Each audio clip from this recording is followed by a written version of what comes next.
आज के नेता में किसको आप सुनना पसंद करते हैं? यार राहुल गांधी जी बेस्ट हैं और बड़ी प्रैक्टिकल बातें करते हैं। लोग कहते हैं गगन यादव सिर्फ यादों के नेता हैं। इसको हम चेंज कर देंगे। कुछ लोग ये भी कहते हैं कि गगन यादव जी सिर्फ सोशल मीडिया पे ही दिखते हैं, जमीन पे उनका कोई काम नहीं दिखता। सही कहते हैं। 28 जनवरी को समाजवादी पार्टी से अलग हो गए। हमें नफरत नहीं है अपने नेता से, हमें अपने नेता पसंद हैं, बस अब रास्ते अलग हो गए हैं। तुम भाजपा के आरएसएस के एजेंट हो। वहाँ जब हमने पैर छुए तो फिर भैया ने पैर पीछे खींच लिया। आंखों में पानी आ गए थे अपने आप। एक समय वही था कि उपचुनाव के टाइम पर मुझे खुद बुलाकर, भीड़ में से देख के खुद बुलाकर ये कहा गया था कि गगन मदद करो, क्योंकि अगर हमारे जैसे लोग छोड़कर जाते रहे और उन्हें वो अपना नहीं पाए तो पार्टी सच में बहुत कमज़ोर हो जाएगी। कहीं ऐसा तो नहीं है अखिलेश यादव किसी और यादव नेता को यूपी में बड़ा नहीं करना चाहते हैं? ये नेचुरल है। क्या गगन भैया भी इलेक्शन लड़ेंगे 2027 का? विधानसभा भी लड़ेंगे, आने वाले समय में लोकसभा भी लड़ेंगे। ने एक पॉडकास्ट में बोला था, मैं प्रदेश छोड़ दूंगा पर अखिलेश यादव जी को परेशान नहीं करूंगा। तो ऐसा नहीं लग रहा है आपको कि अब आप अखिलेश यादव जी की परेशानी बन रहे हैं? आइए फिर, जिस अंदाज में आपने हमें घर से भगाया था, एक बार हमारे घर पे आ जाइए, गिले शिकवे दूर हो जाएंगे। तो राजनीति है। जैसे भाजपा पे लोग एक आरोप लगाते हैं कि भाजपा यादव और मुस्लिम को टारगेट करती है। आपने धारणा बना ली कि मैं यादव हूँ, मैं मुस्लिम हूँ, तभी मुझे सरकार तंग कर रही है। गगन भैया आने वाले 10 साल में पॉलिटिक्स में खुद को कहाँ देखते हैं? यार ये कहना बड़ा मुश्किल होगा कहाँ देखना चाहता हूँ, लेकिन हाँ मैं ये कह देता हूँ, मैं 10 साल का नहीं, मैं और 10 साल का इंतज़ार कर लूँगा, चाहे 20 साल लग जाए। मैं अपने फादर साहब के उस सपने को पूरा करना चाहूँगा। मैं आर्मी ऑफिसर तो नहीं बना, लेकिन मैं रक्षा मंत्री बनना चाहूँगा। आपने राष्ट्रीय परिवर्तन दल ही क्यों चूज किया?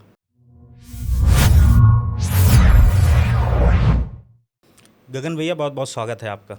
बहुत बहुत धन्यवाद। आपके फादर साहब जो हैं आर्मी में थे, हाँ जी। तो आपको पॉलिटिक्स में आने का आइडिया कहाँ से आया था? मेरा ऐसा मानना है कि कई दफ़ा आप सोचते हैं कि मैं ज़िंदगी में ये करूँगा बड़ा होकर, लेकिन सिचुएशन ऐसी रहती हैं कि आप करना कुछ चाहते हैं, हो कुछ और जाता है। और ना सिर्फ मेरे, बल्कि बहुत सारे लोग इस चीज़ को एक्सपीरियंस करते होंगे जी। कि वो ज़िंदगी में करना कुछ और चाहते थे। मैं भी जैसे कि एक आर्मी पर्सन का बेटा था, तो मेरी भी ये तमन्ना थी जो कि बचपन से फीडिंग करी गई थी कि तुम्हें भी आर्मी में जाना है। तो उसके लिए हम भी तैयारी कर रहे थे, लेकिन जब एग्ज़ाम देने की बारी आई तो पता नहीं क्यों वो इंटरेस्ट लूज़ हो गया। ईश्वर ने शायद हमें इस योग्य समझा कि हम लोगों की सेवा कर पाएँ, तभी हमें ये रास्ता मिला है जिस पर हम लोग चलने का काम कर रहे हैं। जब आप स्टार्टिंग में पॉलिटिक्स में आए तो आपको फैमिली का सपोर्ट मिल रहा था या नहीं? मैं touchwood, by the grace of God, मैं बड़ा खुशनसीब हूँ कि मेरे पेरेंट्स ने कभी भी मेरे करियर को लेकर कोई भी अड़चन नहीं पैदा करी। वो मेरी खुशी में खुश रहे। मैंने जब भी जो भी एक्सपेरिमेंट करा अपने करियर को लेकर भी, उन्होंने हमेशा मुझे चेज़ किया, मुझे कभी सवाल नहीं करा। तो they are very supporting and thank you so much उनके लिए भी कि उन्होंने मुझे कभी ये सोचने नहीं दिया, कोई पीर प्रेशर नहीं रहा कि मुझे यही करना है, ये नहीं कर पाया तो मेरे पेरेंट्स नाराज़ हो जाएंगे। जी।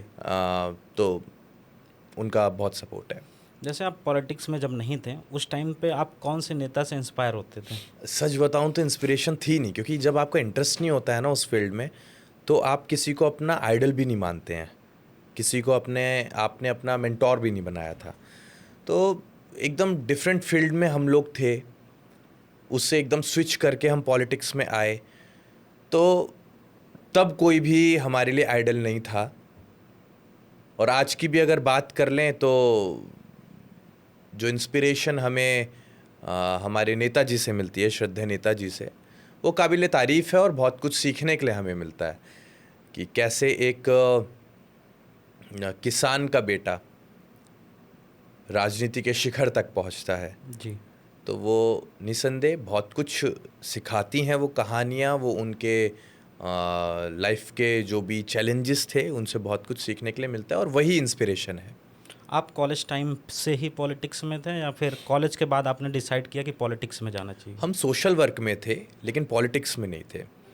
सोशल वर्क में हम इस कदर थे, जैसे हमारे यूनिवर्सिटी में मान लो बच्चे आते हैं बाहर के, जी। अब हम लोकल के थे, तो किसी बच्चे को कोई परेशान ना करे, तो हम लोग फीडबैक लेते थे, कैंटीन में बैठे रहते थे और हम पूछते थे भाई किसी को कोई परेशानी तो नहीं है।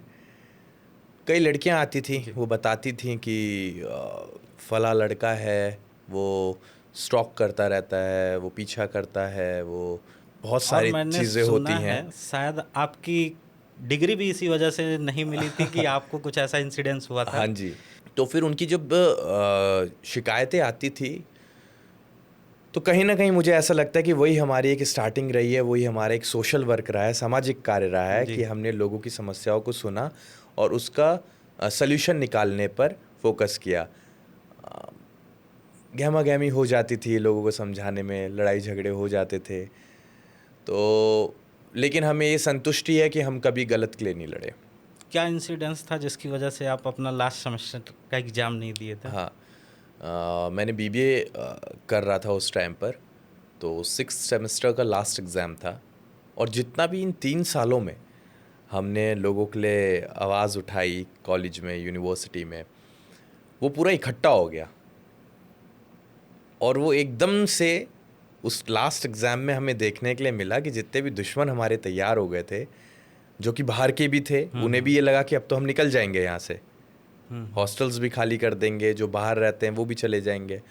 तो वो सब लोग इकट्ठे हो गए और उस दिन फिर मेरी बहुत अच्छी फिटनेस करी गई, जिससे मैं बताने से बिल्कुल भी नहीं शर्माऊंगा, क्योंकि मुझे ऐसा लगता है पिटने के लिए भी जिगर चाहिए होता है। और 25-30 लोग जब अकेले मुंह पर कपड़ा बांध के लाठी डंडों से आपको पीट रहे हो और आपकी शर्ट, सफ़ेद शर्ट खून में पूरी लाल हो गई हो और आसपास के लोग ये कह रहे हो कि गगन यादव तुम भाग जाओ, ठीक है, ऐसा बेवकूफ़ आदमी हमने नहीं देखा कि खड़ा खड़ा पिट रहा है। तो मुझे ऐसा लगता है कि उसी में जीदारी थी, जो कि मैं नहीं कहूँगा सबसे कि इतनी जीदारी आप लोग दिखाएं, मौका देखते ही भाग जाए, जैसे कहते हैं ना कि खा के सो जाओ, मार के भाग जाओ। तो ऐसा नहीं करना चाहिए, क्योंकि कुछ भी हो सकता था। सिर पे हमारे काफ़ी चोट आई थी, लेकिन एक पागलपन था और वो शुरू से रहा है, वो ज़िद्दी पन हमेशा से रहा है कि यार कभी भागना नहीं है, क्योंकि वो जो दाग लगेगा उसको शायद हम पूरी ज़िंदगी ना मिटा पाएँ। तो ज़िंदगी और मौत ऊपर वाले के हाथ में, यही शब्द मैंने वहाँ कहे थे कि ज़िंदगी और मौत ऊपर वाले के हाथ में, जो होगा देखा जाएगा। ये भागते हुए आए, मार के भागते हुए तो गए हैं, मैं तो एज इट इज़ खड़ा हुआ हूँ ना मैदान में। आप शुरू से ही सही के साथ हमेशा खड़े रहते थे। हमेशा से वो, और वो इनबिल्ट होता है आपके अंदर, वो बनावटी चीज़ नहीं होती है। आप लोगों के लिए वो भाव लेकर आएंगे या नहीं आएंगे, ये कोई सिखा नहीं सकता आपको, ये आपके जहन में कुदरत ही डाल के भेजता है। आपकी परवरिश ही डिसाइड करती है कि आप सही मायने में सच्चे दिल से किसी के लिए लड़ना चाहते हो, सेवा करना चाहते हो या नहीं चाहते हो। जी। जैसे पॉलिटिक्स में बहुत सारे अप्स एंड डाउन आते हैं, तो आपको मोटिवेट कौन करता है कि आपको पॉलिटिक्स में बने रहने के लिए? सेल्फ मोटिवेशन है, और जैसा कि मैंने कहा, ज़िद्दी होना बहुत ज़रूरी है। अगर आप युद्ध के मैदान में खड़े होने के बाद वहाँ से वापस लौटने का फ़ैसला करते हैं, तो आपसे बड़ा कायर कोई नहीं होगा। तो खुद को कायर ना साबित करने के लिए आप कितना भी पिट लें उस रणभूमि में, कितनी भी चोटें आपको लग जाएं, फिर आपकी मजबूरी बनी रहनी चाहिए कि नहीं, मुझे खड़े रहना है, अपनी आखिरी सांस तक खड़े रहना है। तो वही एक मोटिवेशन है, सेल्फ मोटिवेशन, कि जब आ ही कूद गए हैं, लंका में कूद ही गए हैं, तो अब यहाँ से कुछ तो हासिल करके जाना है, खाली हाथ तो लौट के नहीं जाएंगे। आज के नेता में किसको आप सुनना पसंद करते हैं? यार राहुल गांधी जी बेस्ट हैं और बड़ी प्रैक्टिकल बातें करते हैं, तो अच्छा लगता है उन्हें राहुल सुन के, गांधी जी। राहुल गांधी जी को। गगन भैया, आपके लिए एक परसेप्शन ये भी है कि लोग कहते हैं गगन यादव सिर्फ यादों के नेता हैं। इसको हम चेंज कर देंगे, क्योंकि ऐसा नहीं है। हमारे साथ हर जाति का, हर धर्म का व्यक्ति जुड़ा हुआ है, और हमारी एक आदत भी है कि हम किसी अन्य जाति के लोगों की अगर मदद करते हैं तो उसका हम ढिंढोरा नहीं पीटते। उसकी वजह ये है कि उनके समाज के जो ठेकेदार हैं, सो कॉल्ड ठेकेदार, जो कि संगठन चला रहे हैं और अपने समाज का नेता बताते हैं, जो कि नहीं करते हैं कुछ, उनको बुरा ना लग जाए, इस वजह से हम अननेसेसरली किसी अन्य समाज के व्यक्ति की मदद करके दिखावा नहीं करते हैं। और अगर आप लोग चाहें कि हम सबका काम दिखाएं तो फिर हम दिखाना शुरू कर देंगे, क्योंकि हमारे साथ हर व्यक्ति इसी वजह से जुड़ा हुआ है जो हमें पर्सनली जानता है। वो हमारे भाव को समझता है, हमारे काम को, हमारी नीयत और नियति सबको वो जानता है। तो ऐसा नहीं है कि हम सिर्फ यादव समाज के लिए ही आवाज़ उठाते हैं। कुछ लोग ये भी कहते हैं कि गगन यादव जी सिर्फ सोशल मीडिया पे ही दिखते हैं, ज़मीन पे उनका कोई काम नहीं दिखता है। सही कहते हैं, और आप सबको जवाब नहीं दे सकते। तो कोई भी ऐसी बात कहता है हमें, हमने कहा जी शुक्रिया, एटलीस्ट हम दिख तो रहे हैं। आप बेवजह क्यों किसी को जवाब दोगे, और क्यों अपनी एनर्जी वेस्ट करनी, क्यों अपना टाइम वेस्ट करना। समय बहुत अच्छा जवाब देता है। सही समय का इंतज़ार कीजिए, वो सही समय जब आएगा उन तमाम लोगों को उनका जवाब मिल जाएगा कि गगन यादव सिर्फ सोशल मीडिया पर राजनीति नहीं कर रहा है, वो ज़मीनी स्तर पे जो फ़ौज तैयार कर रहा है, आने वाले समय में वही फ़ौज लोगों की लड़ाइयाँ लड़ने का काम करेगी। और इसमें टाइम लगता है, सरकार बदलने में भी 5 साल लगते हैं। एक योजना अगर दे रहे हो आप वहाँ पर, तो हमें भी आप 1-2 योजना तो देकर देखिए, आपको पता चल जाएगा कि हम सोशल मीडिया पर लड़ रहे हैं या सही में हमारा ग्राउंड तैयार हो रहा है। जी, आप इतने समय तक समाजवादी पार्टी को मजबूत कर रहे थे, लेकिन 28 जनवरी को कुछ ऐसा हुआ कि आप समाजवादी पार्टी से अलग हो गए। इतना समय तक जिस पार्टी के लिए काम करो, फिर बाद में पार्टी अगर कोई आरोप लगाती है तो कैसा लगता है आपको? जितना बुरा मुझे लगा, शायद उतना ही बुरा हर व्यक्ति को लगता। बुरा इसलिए लगा क्योंकि निस्वार्थ थे। बुरा इसलिए लगा क्योंकि कभी कोई चाहत नहीं थी कि कुछ चाहिए हमें फला नेता से, इसलिए हम उनके पीछे हैं। जो भी था दिल से था, मोहब्बत थी दिल से थी। और जब आपकी मोहब्बत का तिरस्कार होता है तो दुख पहुंचता है। वही दुख हमें पहुंचा। हमें नफ़रत नहीं है अपने नेता से, हमें अपने नेता पसंद हैं। ऐसा भी नहीं है कि प्यार कम हो गया है, बस अब रास्ते अलग हो गए हैं। क्योंकि जहाँ मान सम्मान स्वाभिमान की बात आ जाए, वहाँ मेरा ऐसा मानना है कि हर बार गर्दन झुकाई नहीं जाती। कभी कभी अपने आप को साबित करने के लिए युद्ध की भूमि में अकेले भी खड़ा होना पड़ सकता है, तो हम उसके लिए भी तैयार हैं। 28 जनवरी को जब आप अखिलेश जी से समाजवादी पार्टी कार्यालय गए थे, तो वहाँ पे क्या हुआ था? ये मैं पहली बार आपसे सुनना चाहता हूँ। मैंने आपके पोस्ट तो देखे, लेकिन आपसे सुनना चाहता हूँ क्या हुआ था वहाँ पे। उस दिन मैं अपने साथियों के साथ मॉर्निंग में पहुँचा। पार्लियामेंट का सेशन चल रहा था, तो सुबह 9 बजे मैंने एक लेटर दिया जिसमें लिखा था कि मैं समाजवादी पार्टी को मजबूत करने के लिए काम करना चाहता हूँ, बस आपके आदेश का इंतज़ार है। वो लेटर दे दिया। फिर दोपहर को लगभग 3-3:15 बजे के करीब हम लोग वापस उनके आवास पर पहुँचे। जी। तो तमाम 50-60 समाजवादी साथी वहाँ पर मौजूद थे।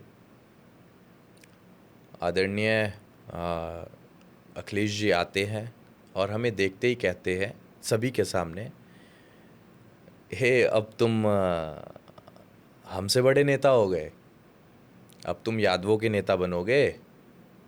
मैंने कहा नहीं भैया, ऐसा कुछ नहीं है। भैया मेरे से बात कर लो, मैं कुछ बात करना चाहता हूँ, आपके साथ चलना चाहता हूँ, पार्टी के लिए काम करना चाहता हूँ। कोई ज़रूरत नहीं है हमें पता है तुम किसके लिए काम करते हो। भैया गलत फहमी है आपको, हमें सब पता है। मैंने भैया एक मौका तो दो आप।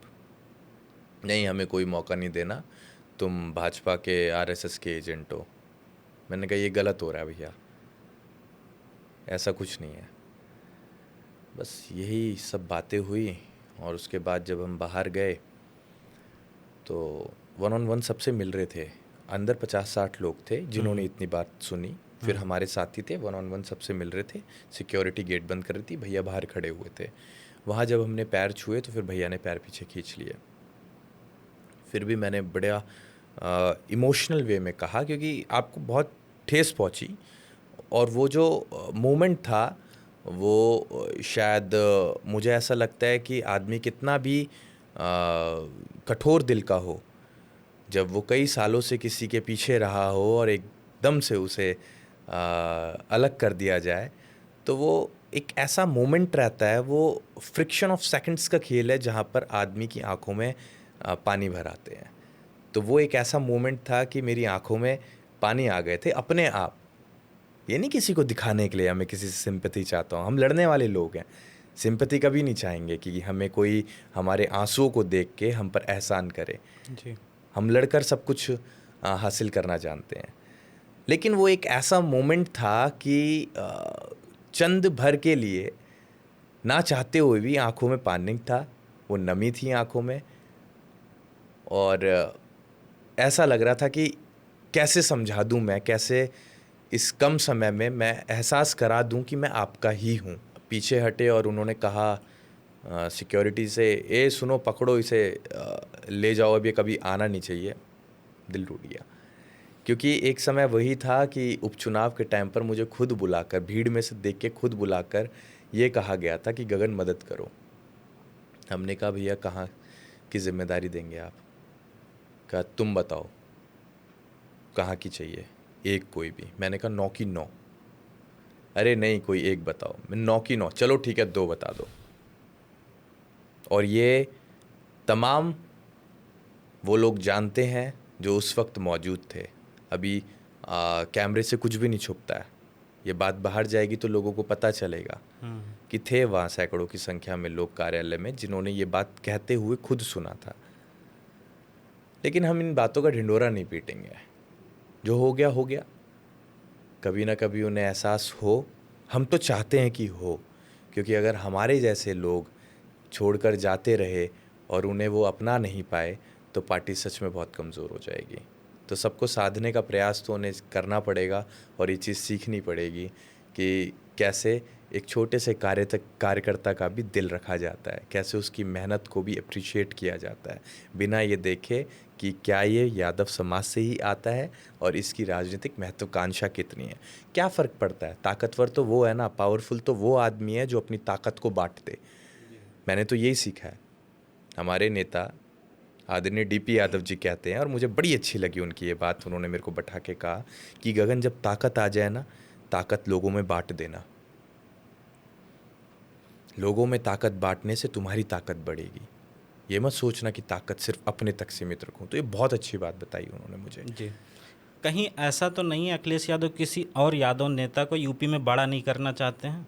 ये नेचुरल है, ये तो होता ही है। इसमें मैं क्या बोलूँ, ये तो आप सब लोगों को पता है, देखने वालों को पता है, जो भी राजनीति में है उन सबको इस बात का एहसास रहता है कि कभी भी पॉलिटिक्स में सेम कास्ट से आने वाले व्यक्ति को उन्हीं के नेता नहीं उभरने देते हैं। तो ये तो नेचुरल है। अब तो लड़ाई सिर्फ खुद को साबित करने की है, वो हम करना चाहेंगे। इमोशनली आपके लिए कितना टफ था जब आप एक पार्टी छोड़ के दूसरी पार्टी ज्वाइन करने का समय था आपका? इमोशनली ब्रेकडाउन तो नहीं था। ये ज़रूर कह सकते हैं कि इतने वर्ष तक जिनके नाम के नारे लगाए, वो एक पल भर में ऐसे लगा कि यार 7 साल तो गए, जो पिछले 7 साल दिए हैं हमने वो तो अब गए। लेकिन कोई नहीं, थोड़ा रेस्ट लिया, फ़ोन स्विच ऑफ करे कुछ दिन के लिए, शांति में बैठे। फिर एक थॉट आया दिमाग में कि गगन, मान लो कोई पार्टी नहीं होती, तब तुम क्या करते? क्या तुम पार्टी के लिए नेता बनने आए थे या लोगों के लिए? क्या तुम अपनी विचारधारा पर अभी भी टिके हुए हो? रोते हुए के आंसू पोंछना, बेजुबान को आवाज़ देना, कमज़ोर को ताकत देना। अगर ये विचारधारा थी तो क्यों अपने आप को तुम रेस्ट्रिक्ट कर रहे हो एक पार्टी के लिए? उठो, काम करो, तुम्हारा इंतज़ार कर रहे हैं बाहर लोग। अगर 4 थे तो 4 में से 2 तो बचेंगे। जी। कोई नहीं, दोबारा मल्टीप्लाई कर लेना, क्या फ़र्क पड़ता है? तो वही एक माइंडसेट था जिसने हमें रुकने नहीं दिया। और अगर कुछ लोग गए भी हैं तो वो दिल से नहीं गए हैं। हमारे पास तमाम लोगों के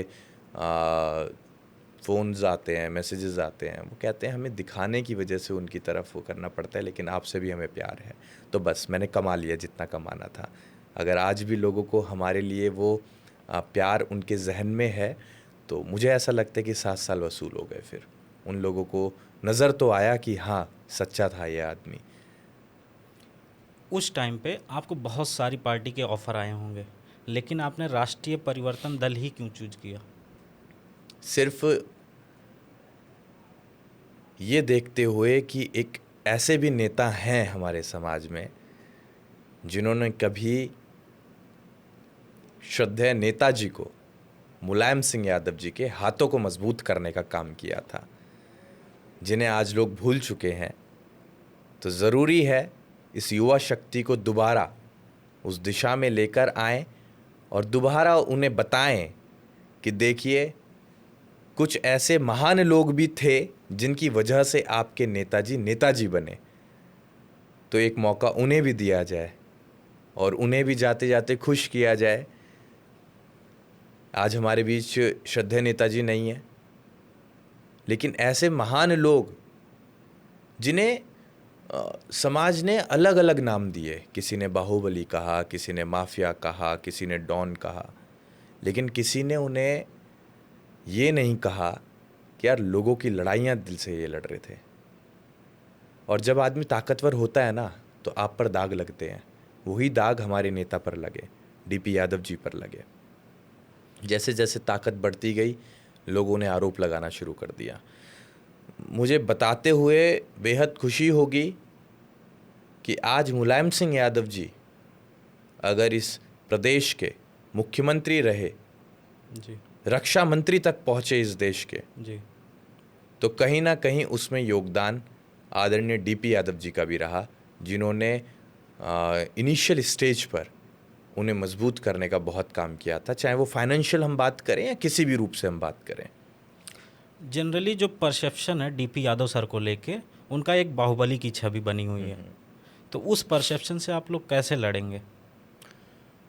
गरीबों की अगर कोई आवाज़ उठाकर, कमज़ोरों की अगर कोई लड़ाई लड़कर बाहुबली कहलाता है, तो मैं चाहता हूं कि हर माँ की कोख से ऐसा बाहुबली पैदा हो। 2027 में राष्ट्रीय परिवर्तन दल कितनी सीटों पे इलेक्शन लड़ेगी?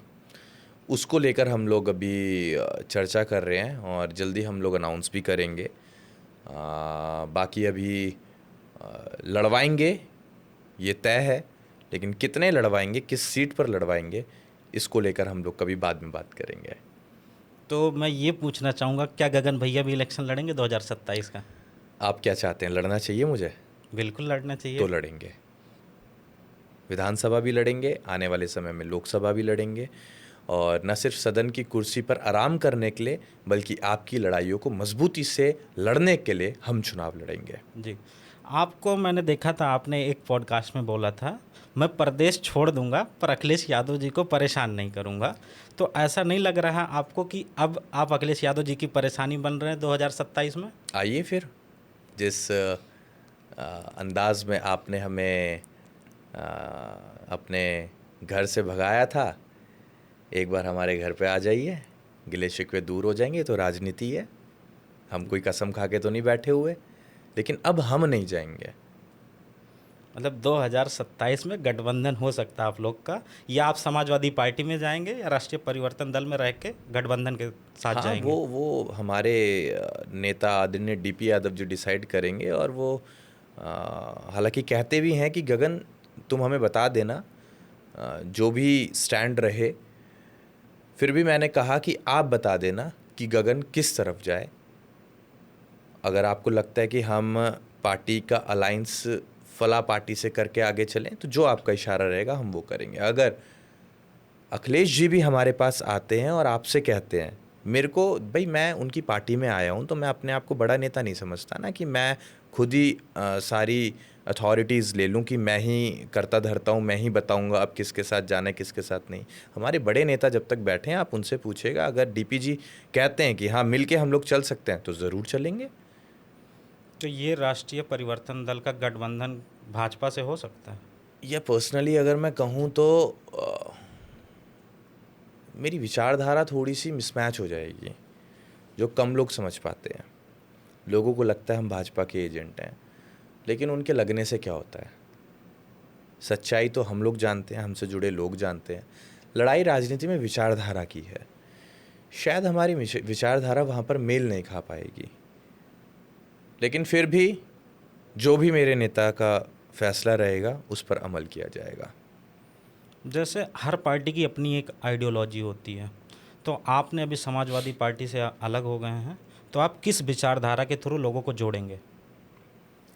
अगेन, जो मैं आज की तारीख में एक्सपीरियंस कर पा रहा हूँ, विचारधारा से लोग बहुत दूर हो चुके हैं।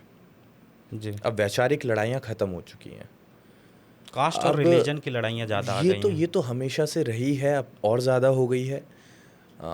लेकिन आज की तारीख में नए लीडरशिप की, नेतृत्वकर्ता की भी हर समाज उम्मीद लगाए बैठा है, टकटकी लगाए बैठा है कि कोई आए जो हमारी लड़ाई लड़े। तो मुझे ऐसा लगता है कि आज हर आदमी कहीं ना कहीं किसी न किसी रूप में 2 जून की रोटी कमा रहा है, खा रहा है। तो अब उनकी लड़ाइयाँ बदल चुकी हैं। अब उनको जो समस्याएं हैं उसका निस्तारण हो जाए, वो इतने में खुश हैं। तो हम ऐसा सोचते हैं कि अगर हम आपकी समस्याओं में उसका सल्यूशन निकालने योग्य रहे और आपके बीच आते जाते रहे, तो शायद वो जुड़ाव लोगों को फील हो और वो लोग हमें अपना आशीर्वाद, अपना प्यार देने का काम करेंगे। अगर अखिलेश जी के साथ गठबंधन होता है, तो आप पर्सनल लेवल पे जाके उनके साथ प्रचार करेंगे? देखिए, हम फिर से कहेंगे कि व्यक्तिगत लाभ राजनीति में नहीं देखना चाहिए। मुझे किसी चीज़ को लेकर अगर दुख पहुंचा है, किसी बात को लेकर मुझे पीड़ा पहुंची है, तो मैं अपने नेता से एक बंद कमरे में भी बात कर सकता हूं, लेकिन मैं कुछ ऐसा ना करूं। और ये सबका एक परम धर्म रहना चाहिए कि हम अपनी खुद की डिसरिस्पेक्ट का बदला ऐसे ना लें जिससे कि आवाम को नुकसान हो। जी। जनता जिस चीज़ से खुश है, जनता जो चाहती है, जिसके लिए वो त्रस्त है, जी। अगर आप उन लोगों के लिए काम कर सकते हो मिलकर, तो मुझे ऐसा लगता है कि मिलने में कोई बुराई नहीं है। मतभेद हो जाए चलेगा, मनभेद नहीं होने चाहिए। नॉर्थ इंडिया की पॉलिटिक्स में जैसे मैं देखता हूँ भैया, यहाँ पे ज़्यादा कास्ट रिलीजन पे ज़्यादा डिपेंडेंट रहती हैं पार्टियाँ रेदर देन डेवलपमेंट। तो आप भी उसी रास्ते पे चलेंगे या आप अपना रास्ता अलग बनाएंगे? देखिए, ये चीज़ तो एक्सेप्ट करनी पड़ेगी आपको कि सबसे पहले आपको नेता आपका समाज बनाता है। जब आपके घर के लोग आपको स्वीकार लेते हैं, तब जाकर आपके मोहल्ले पड़ोस के लोग आपको स्वीकारते हैं। जी। लेकिन इसका मतलब ये नहीं कि घर में मजबूत होने के बाद हम अपने मोहल्ले पड़ोस के लोगों पर जाकर अत्याचार करें। अब राजनीति तो यही कहती है कि जातीय समीकरण तो होना चाहिए। आपके पास आपकी जाति का क्या फैक्टर है वो तो मैटर करेगा, लेकिन कहीं ना कहीं आपके अंदर की इंसानियत भी नहीं मरनी चाहिए। अगर मुझे दिखता है कि मेरी जाति का कोई व्यक्ति गलत करके मेरे पास संरक्षण लेने आया है और अन्य जाति के व्यक्ति को सता रहा है, तो मैं अपनी जाति के व्यक्ति का साथ नहीं दूंगा। और अगर कभी ऐसा हुआ तो मैं राजनीति में कदम ही नहीं रखूंगा और अपने आप को राजनीति से दूर कर लूँगा, क्योंकि हम इंसानियत का चिराग जलाने निकले हैं। हम कोई जाति विशेष संगठन नहीं चला रहे हैं। हाँ, वो दूसरा विषय है कि समाज के मुद्दों पर हमने आवाज़ें उठाई, समाज, और ये हर समाज के व्यक्ति को करना चाहिए। जो भी युवा है उसकी ये ड्यूटी बनती है कि वो अपने समाज के मुद्दों को उठाने का काम करे, क्योंकि सदन की कुर्सी की गरिमा को ध्यान में रखते हुए वो लोग विशेष जाति की बातें नहीं कर सकते। तो एटलीस्ट आप सड़क पर तो अपनी जाति की बात कर सकते हो, जी। ठीक है, लेकिन वो जायज़ होनी चाहिए। हमने कभी कोई नाजायज़ मांग नहीं करी है। हमने जो भी मुद्दे उठाए हैं वो समाज हित में उठाए हैं। हमने कभी कोई ऐसा मुद्दा नहीं उठाया जिससे अन्य समाज के लोगों को पीड़ा पहुँचे या आहत पहुँचे। तो मेरा ऐसा मानना है कि सबको जोड़ना ज़रूरी है, अगर बड़े स्तर पर आपको राजनीति करनी है तो। जैसे भाजपा पे लोग एक आरोप लगाते हैं कि भाजपा यादव और मुस्लिम को टारगेट करती है, तो आपको क्या लगता है, सही में टारगेट करती है या बस एक परसेप्शन बना हुआ है? हम तो लोगों से ये कहते हैं कि अगर आप लड़ सकते हैं ना, आपके अंदर लड़ने वाला कैलिबर है, तो आपको कोई तंग नहीं कर सकता। आपने धारणा बना ली कि मैं यादव हूँ, मैं मुस्लिम हूँ, तभी मुझे सरकार तंग कर रही है। लड़ने वाले लोग बनो, उठाओ आवाज़। हम जैसे तमाम लोग आप लोगों के साथ हैं आपकी लड़ाई में। झुकेंगी सरकारें, झुकाने वाला होना चाहिए। तो इस धारणा को सबसे पहले आपको ख़त्म करना पड़ेगा कि मैं फला जाति से आता हूँ, इस वजह से मुझे सरकार तंग करती है। आप पर एक आरोप ये भी लगता है कि आप इतने दिन तक समाजवादी पार्टी से जुड़े थे, लेकिन आप समाजवादी पार्टी के सदस्य भी नहीं थे। हाँ, ये आरोप नहीं है। आप हमारी तमाम वीडियोस कुछ साल पहले की भी देख सकते हैं, बल्कि साल में एक बार हम डाल के बता ही देते हैं लोगों को। हम आपको भी दिखा देंगे, आप स्टॉक करना, हमारी प्रोफाइल पर दिख जाएगी, जिसमें हम खुद कहते हैं कि हम ऑफिशियली किसी भी पॉलिटिकल पार्टी के सदस्य नहीं हैं। हमारा संगठन इस विचारधारा से उसका मेल खाता है, इसलिए यहाँ पर मेहनत कर रहा है या काम कर रहा है। हम किसी के भी ऑफिशियली मेंबर नहीं हैं। और ये आरोप नहीं है, ये लोगों को मिस इन्फॉर्मेशन है। उन तक हमारी बात नहीं पहुंच पाई जो हम हर जगह बोलते हैं लोगों को। जी। तो उन्होंने स्वीकार लिया कि देखो, नेताजी ने कहा है कि ये हमारा सदस्य नहीं था, ये ज़बरदस्ती हमारे पीछे आ रहा। अरे अगर ज़बरदस्ती हम आ रहे होते, सदस्यता नहीं थी, ये तो नेताजी को भी पता है, सदस्यता नहीं थी गगन के पास, तो क्यों उपचुनाव में कहा कि मदद करो हमारी, कौन सी सीट पर जिम्मेदारी दें? भाई सदस्य होता मैं तभी तो कह सकते थे। जी। तो ये सब चीज़ें मायने नहीं रखती कि आप सदस्य हैं या नहीं हैं। राजनीति में मायने रखता है कि आप किसी के साथ मिलकर लड़ना चाहते हैं या नहीं चाहते हैं। वो तो एक परछाई तो है। हमने तो कई ऐसे लोग देखे हैं जो सदस्य हैं और वो अंदर किसी और से ही मिले हुए हैं। तो ऐसे ऐसे धोखेबाज लोग भी हैं। एटलीस्ट हम धोखा तो नहीं दे रहे थे। जी। आप नेताजी मुलायम सिंह यादव जी और अखिलेश यादव जी की राजनीति में क्या फ़र्क देखते हैं? नेताजी एक सामाजिक नेता थे, वो सोशल थे। उन्हें ये कला आती थी कि कैसे रूठे को मनाना है, कैसे मैनेज करना है। उन्हें दिखता था कि यार कोई नाराज़ हो रहा है, उसे बुलवा लेते थे, उसे कोई जिम्मेदारी दे देते थे, तो उन्हें साधना आता था। जी। वो कला शायद नेताजी के सुपुत्र में नहीं है, जिसे सीखना बहुत ज़रूरी है। और देखिए, राजनीति में कोई एकदम से परफेक्ट नहीं होता है। हम भी उस उम्र में पहुंचेंगे तो हम भी परफेक्ट नहीं होंगे। हम 80 में भी पहुंच जाएंगे, 90 के भी हो जाएंगे, तो भी हम परफेक्ट नहीं कहलाए जाएंगे। कि सिचुएशन क्या डिमांड करती है, सिचुएशन के हिसाब से आप क्या डिलीवर कर रहे हो सोसाइटी को, वो मायने रखता है। और कहीं ना कहीं आपका सामाजिक होना बहुत मायने रखता है राजनीति में। हर जगह साम दाम दंड भेद नहीं चलता है, कहीं ना कहीं दिल के वो गठजोड़ भी चलते हैं, वो गठबंधन होना भी ज़रूरी है, दिलों के दिलों का मिलन भी ज़रूरी है। कहीं 2017 और 22 में अखिलेश जी का हारने का ये भी एक रीज़न तो नहीं था? हाँ, रह सकता है, वो एक फैक्टर रह सकता है, लेकिन हम कहें कि सिर्फ यही रीज़न है, ऐसा नहीं है। वो और भी समीकरण होते हैं। हाँ, कुछ चीज़ें रही हैं, थोड़ा सा उस पर अगर वो गौर करें तो निसंदेह विपक्ष को वो बोलने का मौका नहीं मिलेगा और एक कमियां नहीं मिलेंगी। जैसे आपने देखा होगा इलेक्शन के टाइम पर पुलिस वाले खड़े थे, ए पुलिस, बहुत सारी चीज़ें होती हैं ऐसी जिन पर आप अगर कमांड करेंगे तो काम बन सकता है। क्योंकि देखने वाले बहुत कुछ नोटिस करते हैं, आपका एटीट्यूड नोटिस करते हैं, आपका बोलने का लहजा नोटिस करते हैं। मायने नहीं रखता कि आप कितने इंटेलेक्ट हैं, जी। कितने समझदार हैं, कितने अच्छे वक्ता हैं, कितने बड़े बड़े काम आपने किए हैं, लेकिन ये ज़रूर मायने रखता है कि आपकी इस बिना हड्डी की जीभ से क्या बाहर निकल कर आ रहा है। जी। आपकी एक संस्था है इंडियन रिफॉर्मर ऑर्गेनाइजेशन, वो आपने कब बनाया था और किस मोटिव से बनाया था? नेताजी जब शांत हुए थे 10 अक्टूबर 2022।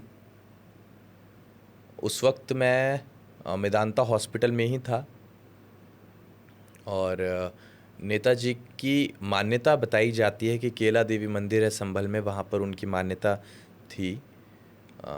तो मैंने वो वीडियो भी है जिसमें अखिलेश जी आते हैं मेदांता में, मिलकर आ रहे थे नेताजी से। तो मैंने कहा कि मैं केला देवी मंदिर जा रहा हूँ। तब इतना कोई ख़ास वो जानते नहीं थे हमें, अखिलेश जी। मैंने कहा मैं मेदांता केला देवी मंदिर जा रहा हूँ, सॉरी, वहाँ की मान्यता थी नेताजी की, तो मैं प्रार्थना करके आता हूँ। तो उन्होंने कहा कि ठीक है, आराम से जाना। हम बस पहुँच ही रहे थे, अगली सुबह सूचना आती है कि नेताजी का देहांत हो गया। फिर भी हम दर्शन करने फिर गए। वो वीडियोस भी हमारे सोशल मीडिया प्लेटफॉर्म पर हैं। गए किसी और मकसद से थे, लेकिन अब उनकी आत्मा की शांति के लिए प्रार्थना करके फिर हम लौट के आ गए। फिर हमने ये फैसला किया कि यार अब क्या करें। जिन्हें लोग मसीहा कह रहे थे जी। वो तो अब नहीं रहे, तो अब क्या किया जा सकता है? किसी पर आश्रित हो जाए, एक ताकत अलग से भी क्रिएट करी जाए। कब तक दोष देते रहेंगे कि फला संगठन कुछ नहीं करता, फला संगठन कुछ नहीं करता, ये सिर्फ शादी विवाह करवाते हैं और कोई संगठन कुछ नहीं करता है। कब तक दूसरों पर आप उंगली उठाते रहेंगे? अगर आप इतने योग्य हैं तो आप करके दिखाइए खुद को साबित। समय लगेगा, 5 साल, 10 साल, 20 साल समय लगेगा, जी।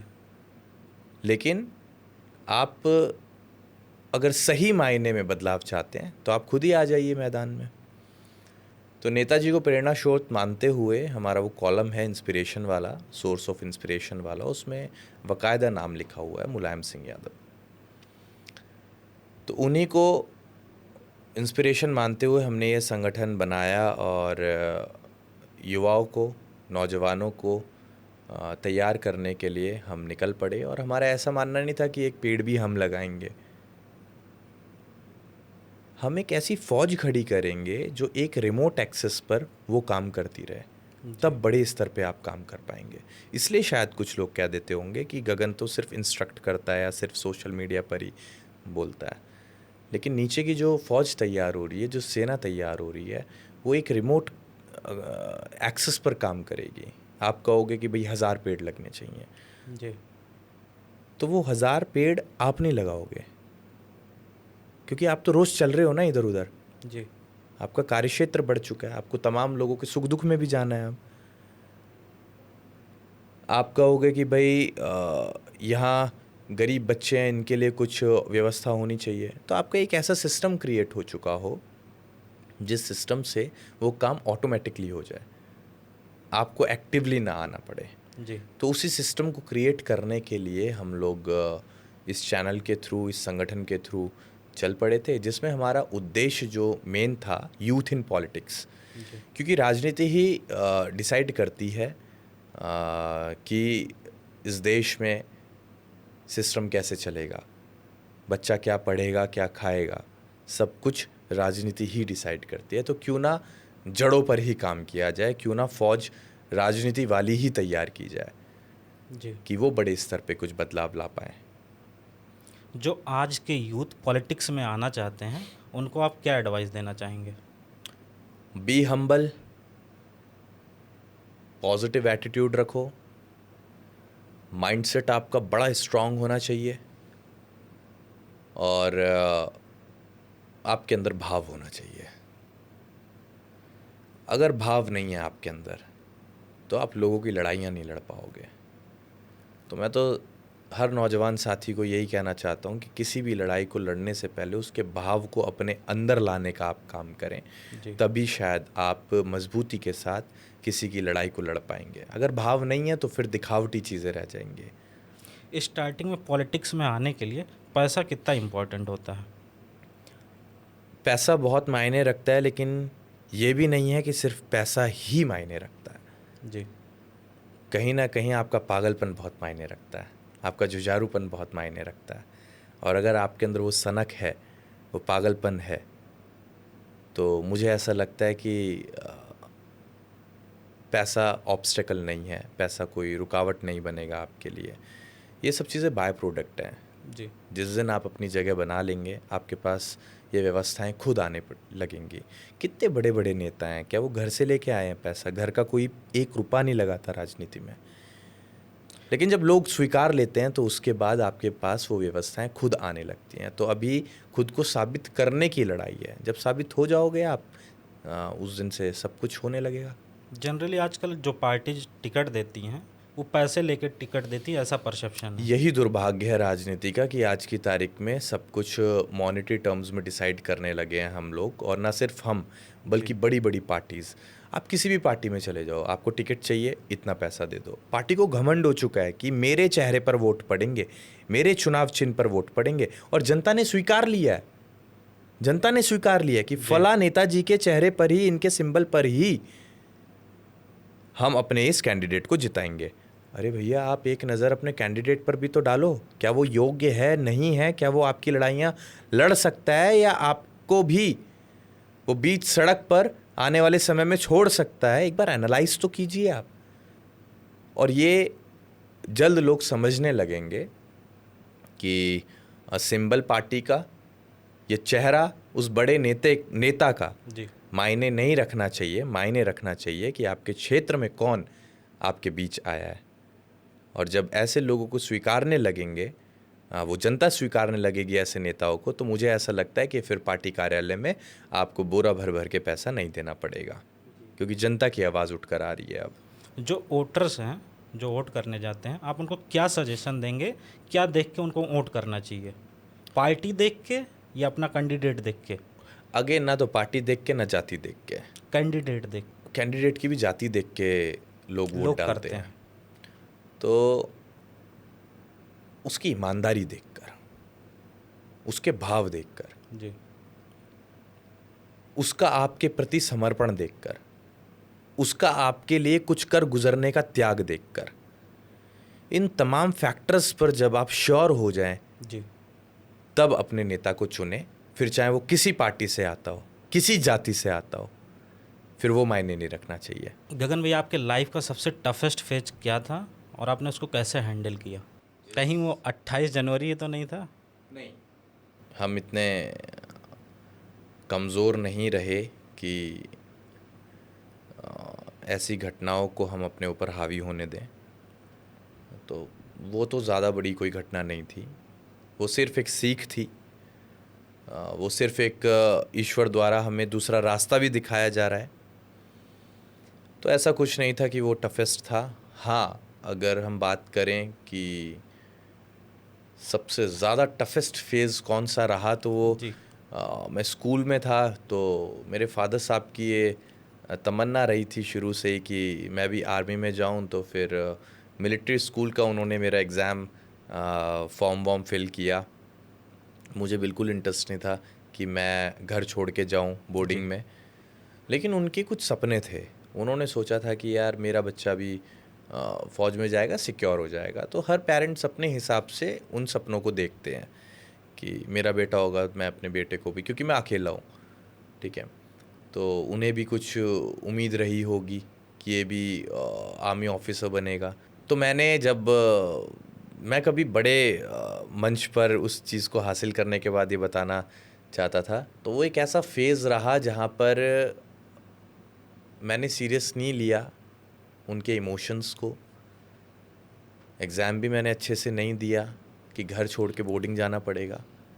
लेकिन जब कुछ लोगों के, जो मेरे फादर साहब ने फॉर्म्स फिल किए थे, उनके बच्चों का हो जाता है, तब मेरे फादर साहब बहुत रोए थे घर आके। और हमारे घर का पूरा मंदिर उन्होंने थैले में बंद करके बाहर नाले में फेंक दिया था। तब हम लोग नासिक में रहते थे, महाराष्ट्र। तो वो बड़ा ऐसा लम्हा रहा कि मैं एक कमरे में रो रहा हूँ, पापा को मम्मी शांत करा रही हैं, पापा रो रहे हैं, और मैं गया फिर उठ के, मैंने कहा पापा मैं करूँगा, कुछ करूँगा मैं बड़ा। और वो बोल नहीं पा रहे हैं। वो मैंने रोते हुए देखा वो तब अपने फादर साहब को, क्योंकि उन्हें फ़ील हुआ बाहर सोसाइटी में शायद उन्हें फील हुआ हो कि जिनके माँ बापों को कुछ नहीं आता, उनको भी हमने फॉर्म भरना सिखाया, हमने उनके फॉर्म अपने हाथों से भरे, उनके बच्चों के हो गए और मेरा बच्चे का, तो वो फील कर गए उस चीज़ को। गगन भैया, आने वाले 10 साल में पॉलिटिक्स में खुद को कहाँ देखते हैं? यार ये कहना बड़ा मुश्किल होगा कहाँ देखना चाहता हूँ, लेकिन हाँ मैं ये कह देता हूँ, मैं 10 साल का नहीं, मैं और 10 साल का इंतज़ार कर लूँगा, चाहे 20 साल लग जाए। मैं अपने फादर साहब के उस सपने को पूरा करना चाहूँगा। मैं आर्मी ऑफिसर तो नहीं बना, लेकिन मैं रक्षा मंत्री बनना चाहूँगा, और ये मेरा पुराना सपना है जिसके लिए मैं पूरी जान लगाने के लिए तैयार हूँ। जी। और इसको लेकर कोई मुझे महत्वाकांक्षी कहे या कुछ भी कहे, मेरे लिए मायने नहीं रखता। मेरे लिए मायने रखता है वो आंसू जो मेरे बाप ने कभी बहाया था, और मैंने अपने बाप को वादा किया था कि मैं कुछ बड़ा करूँगा। तो एक वो सपना है कि मेरे बाप के रहते रहे, जब तक मेरे फादर साहब ज़िंदा हैं, जी। मैं उन्हें ये चीज़ दिखा दूं कि देखो आपके बेटे ने वो मुकाम हासिल कर लिया। आप सिर्फ उसे आर्मी ऑफिसर बनाना चाहते थे, लेकिन आज पूरी फोर्सेस आपके बेटे को देखकर सलाम कर रही है। तो वो दौर मैं अपने फादर साहब के साथ देखना चाहूँगा। As a CM Yogi ji आपको कैसे लगते हैं? देखिए, किसी पर व्यक्तिगत टिप्पणी करना तो उचित नहीं होगा। एज ए राजनीतिक सीएम। अगर हम बात जी। करें, हर सीएम के अपने अलग अलग तरीके होते हैं काम करने के। जी। गलत कोई भी नहीं होता, सबके सभी फैसले सही नहीं होते, जी। सबको संतुष्ट नहीं कर सकते। बिल्कुल। एक तबका नाराज होगा तो एक खुश होगा। तो मेरा ऐसा मानना है कि उस बड़ी कुर्सी पर बैठने के बाद एक साधारण व्यक्ति के लिए ये डिसाइड कर लेना कि ये गलत कर रहे हैं, ये ऐसे नहीं करना चाहिए था, ये ऐसे करना चाहिए था, ये बहुत ही आसान होता है कुछ भी कह देना किसी को या सलाह दे देना। लेकिन जब आप उस कुर्सी पर बैठे हों और तमाम अलग अलग फैक्टर्स के, पैरामीटर्स के हिसाब से आपको सोचना पड़े और उस वक्त अपना डिसीज़न रखना पड़े, वो सच में बहुत प्रेशर वाला काम रहता है। तो सब लोग इस प्रेशर से अलग अलग तरीके से हैंडल करते हैं। उन्होंने जो काम किए हैं, कुछ काम अच्छे हैं, कुछ काम जो जनता को पसंद नहीं है, वो जायज़ सी बात है, अगर जनता को पसंद नहीं है तो गलत होंगे। जी। ठीक है, लेकिन ऐसा नहीं कह सकते कि वो काम नहीं करना चाहते हैं। काम करा है तभी वो दूसरी बार आए हैं, और अब देखते हैं आगे उनकी राजनीति कहाँ तक पहुँचती है। लेकिन एक तबका है जो उन्हें पसंद कर रहा है, तो अगर पसंद कर रहा है इसका मतलब कुछ तो काम उन्होंने किया होगा। हम इतना कहना चाहेंगे कि बस लोगों को भटकाने का काम ना करें आप। धर्म की लड़ाई जो बांटा है आपने समाज को, इनसे आप लोग बचने का काम करें, क्योंकि अब आप इस प्रदेश के राजा हैं, और राजा सबके लिए बराबर है, और राजा के लिए सब बराबर है। जी। तो इन सब चीज़ों को देखकर अगर हम अपना परसेप्शन दें, तो मुझे ऐसा लगता है कि सब बढ़िया है यार। और अभी हम भी कल को आ जाएंगे, उस गद्दी पे बैठ जाएंगे, तो हमारे ऊपर भी आरोप लगेंगे कल को। तो कोई नहीं, सब सही है। अगर मैं आपको 3 ऑप्शन दूं और आपसे पूछूं कि उत्तर प्रदेश में सबसे ज़्यादा विकास किसने किया, आपको उसको अरेंज करना है। एक मायावती जी, दूसरा अखिलेश जी, तीसरा योगी जी। समय समय पर जब जब प्रदेश की जनता को जिन जिन चीज़ों की ज़रूरत पड़ती रही, नेता वो चीज़ अपनी जनता को प्रोवाइड करवाते गए। जब जब सड़कों की ज़रूरत थी, सड़कें आईं। जब जब मेट्रो की ज़रूरत थी, मेट्रो आई। हॉस्पिटल्स की ज़रूरत थी, हॉस्पिटल्स आए। एम्बुलेंस की ज़रूरत थी, एम्बुलेंस आई। तो जनता ने जब भी जिस चीज़ का अभाव महसूस किया, उसके नेता ने उस चीज़ के अभाव को समझते हुए वही चीज़ उसे डिलीवर करने का काम किया। तो सब ने अपने अपने स्तर से काम किया है। जब जिस चीज़ की ज़रूरत थी तब जनता को वो चीज़ दिलाने का काम किया है। तो मुझे ऐसा लगता है कि सब अपने अनुसार काम कर रहे हैं। अगर मैं डेवलपमेंट में पूछूं सबसे ज़्यादा किसने काम किया, अगर आप उनको अरेंज करना चाहें? देखिए, घर का पैसा तो लगा के कोई डेवलपमेंट नहीं कर रहा है ना। जी। जनता का पैसा है, प्रदेश के विकास के लिए पैसा आता है। जी आप को जो ज़रूरत लगती है आप वो चीज़ करवाने का काम करते हैं प्रदेश को बेहतर बनाने के लिए। तो व्यक्ति को इसका श्रेय देना ये कहीं ना कहीं उचित नहीं है, और यही बात जनता को समझनी है कि आपका पैसा है, आपके लिए तो लगेगा। जी फिर विकास कितना भी हो, अपनी जेब से लगा के तो किसी ने विकास नहीं किया। सबने आप ही का पैसा आप ही को, आप ही के काम के लिए, आप ही के जीवन को बेहतर बनाने के लिए उसका यूटिलाइज किया। तो जब जब, मैं फिर से कहूँगा, जब जब जनता को जिस जिस चीज़ की ज़रूरत पड़ी तब तब उनके नेताओं ने उनको वो चीज़ मुहैया कराने का काम किया। जी। Narendra Modi as a PM आपको कैसे लगते हैं? नरेंद्र मोदी जी ने तो अभी हाल फिलहाल में कहा था अखिलेश जी को कि ये हमारे बहुत अच्छे मित्र हैं, समय समय पर हमारी मदद करते हैं। तो जब समाजवादी पार्टी के भी वो मित्र हो सकते हैं तो भाई हम क्यों उन्हें अपना दुश्मन बनाए? हमारे लिए भी वो बहुत अच्छे हैं। अब कोई कह देगा कि भाई आप तो एजेंट हैं भाजपा के, इसलिए आप कह रहे हैं कि नरेंद्र मोदी जी अच्छे हैं, तो फिर तो वो भी एजेंट हुए भाजपा के, जिनको नरेंद्र मोदी जी खुद कह रहे हैं कि ये हमारे मित्र हैं। सब अच्छे हैं, व्यक्ति खराब नहीं होता है, नीतियाँ खराब होती हैं, और नीतियाँ कुछ के लिए अच्छी होती हैं तो कुछ के लिए बुरी होती हैं। इसलिए राजनीति बहुत बड़ा एक चैप्टर है, एक बहुत बड़ी किताब है, जिसमें आलोचना तो बहुत आसान है कर देना, लेकिन उस जगह बैठकर अपने डिसीजंस देना वो बहुत कठिन है। तो मैं इस योग्य नहीं कि शीर्ष नेतृत्व पर बैठे उस नेता के बारे में टिप्पणी कर पाऊँ जिसके लिए 150 करोड़ की आबादी नीचे है। तो सब अच्छे हैं, सब अपने अपने स्तर से काम कर रहे हैं। गगन भैया के टॉप 5 पसंदीदा नेता इस टाइम पे कौन कौन से हैं? राहुल गांधी जी, एक, मेरे नेता आदरणीय डीपी यादव जी, दो, लड़ना सिखाते हैं जी, कि यार कमज़ोरों के लिए लड़ना है। और अखिलेश जी भी पसंद ही हैं वैसे हमें। तीन, बस बस तीन नाम। मुझे ऐड कर सकते हैं आप। एक नेता आप और कोई बताइए जो आपको। कभी कोई आएगा तो वो जगह उसके लिए बचा के रखते हैं, और हम चाहेंगे हमसे बेहतर कोई आए जो समाज कल्याण की बात करे और हम कह पाएँ कि ये नेता मुझे पसंद आया। जी, आपके राष्ट्रीय परिवर्तन दल ज्वाइन करने के बाद आपकी जो संस्था है आईआरओ, जो उसके कार्यकर्ता हैं उनका क्या होगा और आईआरओ को आप कैसे आगे बढ़ाएंगे? इसी को लेकर हमारे पहले ही बात हो गई थी राष्ट्रीय परिवर्तन दल ज्वाइन करने से पहले, जिसमें हमारे नेता आदरणीय डीपी यादव जी ने खुद कहा कि गगन, हमारी तरफ से कोई भी रुकावट तुम्हारे आईआरओ संगठन में नहीं आएगी। तुम फ्री हैंड काम कर सकते हो, तुम संगठन भी चलाओ, तुम पार्टी के लिए भी काम करो।